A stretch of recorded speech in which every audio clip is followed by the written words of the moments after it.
Endless punishment exists nowhere in the Bible. That seems like a bold claim, but I can prove it. Recently I was condemned as a heretic for rejecting the doctrine of endless punishment here at this channel, as if endless punishment was a critical church doctrine.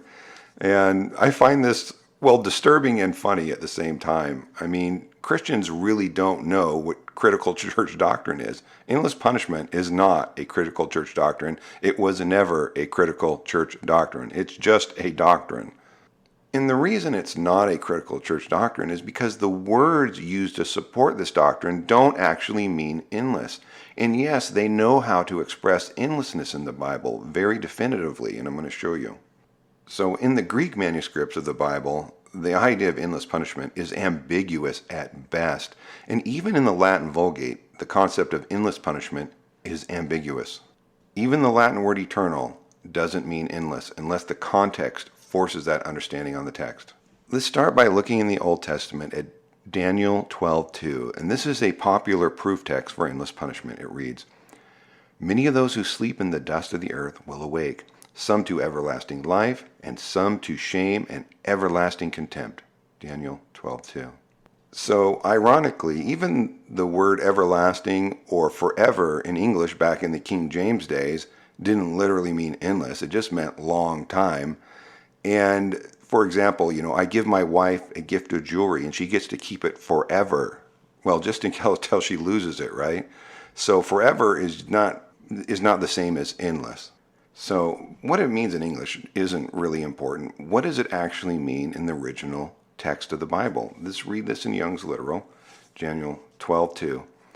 "And the multitude of those sleeping in the dust of the ground do awake, some to life, age during, and some to reproaches, to abhorrence, age during." Daniel 12:2, Young's Literal. Life, age during. Okay, so if we are leaning on the Hebrew word Olam, which is being translated as age during, to ensure endless life, that is also ambiguous at best. So what's going on here? Does this mean that life is merely for an age or just for an indefinite period? Well, no. It merely means that during this age, when many will endure shame and contempt, others will be enjoying immortal life in Christ. They were always looking forward to a particular age when the Messiah reigns and restores everything to God. So one objection is that, maybe they just didn't have any way to express endlessness in ancient Hebrew or Greek. Well, that's not true. In Hebrew, they did not have any single word that meant endless.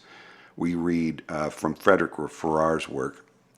He quotes another scholar who says, "The Hebrew was destitute of any single word to express endless duration. The pure idea of eternity is too abstract to have been conceived in the early ages of the world, and accordingly is not found expressed in any single word in the ancient languages."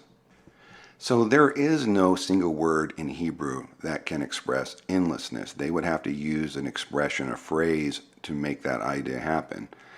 And in Greek, they do have words that mean endlessness, but for whatever reason, the New Testament authors never use those words in context with punishment, and we need to ask why they don't.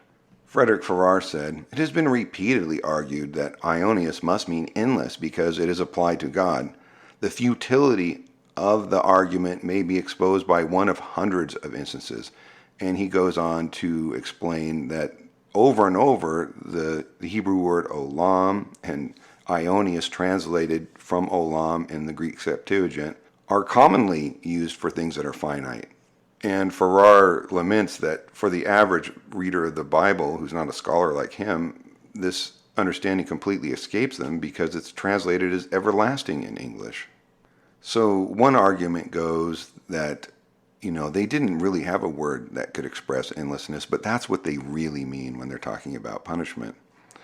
The problem with that is they do know how to express endlessness. We read, "For a child is born to us, a son is given to us, and the government will be on his shoulders. His name will be called Wonderful Counselor, Mighty God, Everlasting Father, Prince of Peace. Of the increase of his government and of peace there shall be no end." So the ancient Hebrews did know how to express endlessness. Of the increase of the Messiah's government and of peace there shall be no end. But they did not say, of punishment there shall be no end. And this is my point. Endless punishment exists nowhere in the Bible, and if they wanted to teach that, they knew how to say it. The institution of punishment is always defined by an age in the Bible. I'm going to give you those verses at the end of this presentation. Endless punishment exists nowhere in the biblical text, and crying heresy does not make it a critical church doctrine. It never was. And on that subject, Farrar remarks, for one of the strongest arguments against that final doom, the possibility of which for absolutely hardened sinners I do not deny, is derived from the very fact that the doctrine is not taught with the clearness which we should have expected if a view so terrible were a matter of essential faith. In other words, Farrar knows this is not a critical church doctrine. Farrar's point and his personal view was that it is impossible to dogmatize on this issue. My personal view is that the biblical writers, if they had intended to teach endless punishment, they wouldn't have used ambiguous terms like the Hebrew word olam or the Greek aionios. Something so important to understand would have been rendered using strong terms. They would have said it is without end, and they clearly knew how to say that. So I'll say it again. Endless punishment exists nowhere in the biblical text, and I have studied every single one of these passages, every single one of them. Now, I'm more charitable than the infernalists on this subject are.